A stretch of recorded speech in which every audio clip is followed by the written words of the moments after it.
غیبت ایک ایسی معاشرتی بیماری ہے کہ اس کی قباحت قرآن پاک نے مثال دے کے سمجھائی ہے، اور مثال ایسی ہے کہ اگر ہمارے ذہن میں بیٹھ جائے تو غیبت کے قریب نہ جائیں۔ وہ مثال سب جانتے ہیں کہ اپنے بھائی کے مردہ بھائی کا گوشت کھانا۔ انسان کا گوشت کھانا ویسے ہی کسی کو پسند نہیں ہوتا، اور مردار مرغی ہو، گدھا ہو، اور بکری ہو، گائے ہو، انسان ہو، اس کا گوشت کاٹ کے کھایا جائے تو یہ تو انتہائی نامناسب چیز ہے۔ حضرت صلی اللہ علیہ وسلم کی عادت مبارکہ چیزوں کی تعریفیں کرنے کی نہیں تھی۔ یہ مصنفین کا کام ہوتا ہے کہ نماز کی تعریف کیا ہے، روزے کی تعریف کیا ہے، فلاں چیز کی تعریف کیا ہے، لیکن غیبت ایک اتنی اہم چیز ہے کہ رسول اللہ صلی اللہ علیہ وسلم نے ضرورت محسوس فرمائی کہ صحابہ کے سامنے اس کی تعریف کی جائے۔ تو حضرت صلی اللہ علیہ وسلم نے از خود صحابہ سے سوال فرمایا، کیا جانتے ہو کہ غیبت کیا ہے؟ تو رسول اللہ صلی اللہ علیہ وسلم صحابہ نے عرض کیا کہ اللہ اور اللہ کے رسول زیادہ جانتے ہیں۔ تو حضرت نے فرمایا، ذکرک اخاک بما یکرہ، اپنے بھائی کی اس بات کا تذکرہ کرنا جو اس کو ناگوار ہو۔ آج ہمارے معاشرے میں ایک سوال ہوتا ہے کہ دوست احباب آپس میں ہم اکٹھے ہوتے ہیں، مذاق کرتے ہیں، تو درمیان سے اگر غیبت کو نکال دیا جائے تو محفل تو بے رونق ہو جائے گی، اور لذت دوستی کی ساری ختم ہو جائے گی۔ تو اس کا جواب یہ ہے کہ حضرت صلی اللہ علیہ وسلم نے جو تعریف فرمائی ہے اس میں ذرا غور کر لیا جائے۔ آپ نے فرمایا کہ اپنے بھائی کی اس عیب کا تذکرہ کرنا جس کا تذکرہ کرنا اس کو ناگوار ہو۔ اس آدمی کے اندر کوئی نہ کوئی عیب ہوتا ہے، لیکن دوست احباب اگر بے تکلفی میں اس کا تذکرہ کرتے ہیں آپس میں بیٹھ کے ہنسی مذاق میں، تو وہ ہنسی مذاق اس کو ناگوار نہیں ہوتی۔ بعض مرتبہ ایسا ہوتا ہے، معمولی قسم کی کوئی عیب ہوتا ہے اور اس کو ناگوار نہیں ہوتا۔ بعض کے بولنے کا انداز، کوئی چلنے کا انداز، بات کرنے کا انداز، تو ساتھی اس کا مذاق کرتے ہیں، تو دوست اگر بیٹھ کے وہ بات کرتے ہیں تو وہ ناگوار نہیں ہوتا۔ سامنے کی جائے تب بھی ناگوار نہیں ہوتا، پس پشت کی جائے دوست اگر کرے تو وہ ناگوار نہیں ہوتا۔ تو پھر رسول اللہ صلی اللہ علیہ وسلم کے ارشاد کے مطابق یہ غیبت ہے ہی نہیں۔ غیبت اسی وقت بنتی ہے کہ اس کو ناگوار ہو، اور اگر اس کو ناگوار ہے سامنے کریں تب بھی ناگوار ہے، پس پشت اس کی بات کرے تب بھی ناگوار ہے، تو پھر یہ غیبت ہے، اور اس کا وبال بہت زیادہ ہے، اس لیے اس سے بہت زیادہ بچنے کی ضرورت ہے۔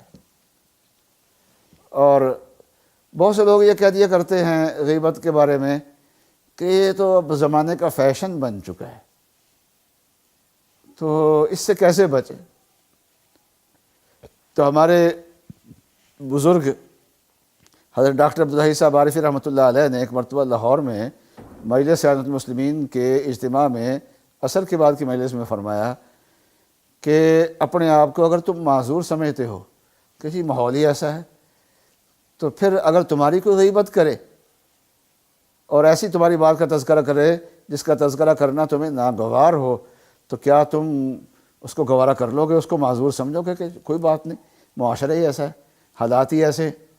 جب اپنے لیے یہ پسند نہیں کرتے تو پھر دوسروں کے لیے بھی پسند نہیں کرنا چاہیے۔ بہت سارے لوگ یہ کہہ دیتے ہیں کہ اگر غیبت کو اپنی گفتگو سے نکال دیں تو پیچھے کیا رہ جاتا ہے؟ خاموشی۔ تو اگر خاموشی زندگی کے اندر آ جائے تو یہ بھی رسول اللہ صلی اللہ علیہ وسلم کی ایک سنت ہے۔ ایسا ہوتا نہیں ہے، بہت ساری باتیں ہیں، دوست احباب جب مل کے بیٹھتے ہیں تو باتیں کرنے کے لیے بہت سارے موضوعات ہیں، تو ان موضوعات پہ گفتگو کی جا سکتی ہے، لیکن اگر آپ یہ کہتے ہیں کہ خاموشی ہے تو خاموش ہو جائے۔ یہ بھی رسول اللہ صلی اللہ علیہ وسلم کی سنت ہے۔ حضرت صلی اللہ علیہ وسلم کی صفات میں سے ایک یہ بھی آتا ہے کہ کان طویل الصمت، کہ رسول اللہ صلی اللہ علیہ وسلم کی خاموشی لمبی ہوتی تھی، مجلس میں خاموش بیٹھے ہوئے۔ اور حضرت صلی اللہ علیہ وسلم کا ارشاد ہے، من صمت نجا، جو آدمی خاموش رہا اس نے نجات پائی۔ اور یہ غیبت ایک گناہ تو ہے، لیکن معاشرے کے لیے بھی یہ فساد کا ذریعہ ہے۔ تو حضرت حامد رحمۃ اللہ علیہ نے فرمایا کہ غیبت یہ دشمنی کی بیٹی بھی ہے اور یہ دشمنی کی ماں بھی ہے۔ بس اوقات ایسا ہوتا ہے پہلے سے دشمنی ہوتی ہے اور اس دشمنی کی بنیاد پہ غیبت کرتے ہیں، اس کی برائیاں کرتے ہیں لوگوں کے سامنے، دشمنی نکالنے کے لیے، دل کی بھڑاس نکالنے کے لیے۔ اور بس اوقات ایسا ہوتا ہے کہ کسی کی بات کہہ دی اور وہ اس تک پہنچ گئی کہ اس نے میرے فلاں عیب کا تذکرہ کر دیا ہے، میرا راز کھول دیا ہے یا میری برائی کی ہے، تو اس کے دل میں رنجش پیدا ہو جاتی ہے، وہ بھی پھر اس کے عیب کھولتا ہے، بیان کرتا ہے، اچھا میں بھی بتاتا ہوں پھر۔ اور جب دو طرفہ ایک دوسرے کے عیب بیان کرنے شروع کر دیں تو پھر آپس میں لڑائی اور دشمنی پیدا ہو جاتی ہے۔ تو حضرت تھانوی نے فرمایا کہ جس کا نسب اتنا گندا ہو کہ وہ دشمنی کی ماں بھی ہو، دشمنی کی بیٹی بھی ہو، تو اندازہ فرمائیے کہ وہ ہمارے معاشرے کے لیے کتنا نقصان دہ ہوگی۔ آج کل ہم سیاسی لیڈروں کی بھی برائیاں کرتے ہیں، تو اس میں یہ ہے کہ جو انہوں نے موقف اختیار کیا ہے، پالیسی اختیار کی ہے، وہ چھپ چھپا کے اختیار نہیں کی،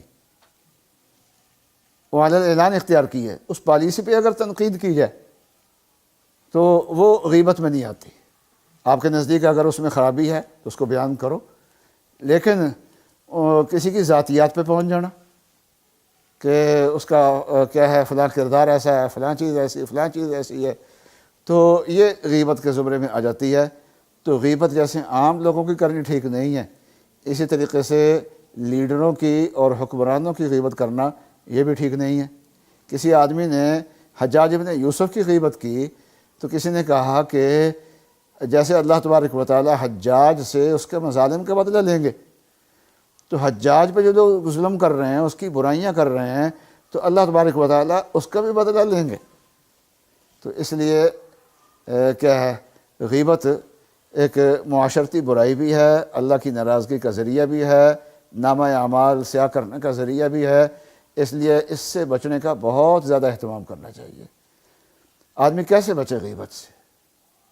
تو علماء نے فرمایا کہ اس کا آسان طریقہ یہ ہے کہ مجلس میں غائبانہ دوسرے کا تذکرہ ہی نہ کرو۔ بس اوقات ایسا ہوتا ہے کہ کسی کا اچھا تذکرہ کرتے ہیں تو اچھا تذکرہ کرتے کرتے لیکن کہہ کے لائن بدل جاتی ہے اور برائی زبان پہ آ جاتی ہے۔ اگر دوسروں کا تذکرہ کرنا چھوڑ دیا جائے تو ہماری زندگی سے غیبت نکل سکتی ہے۔ اللہ تعالیٰ اس مہلک بیماری سے ہمیں محفوظ فرمائے۔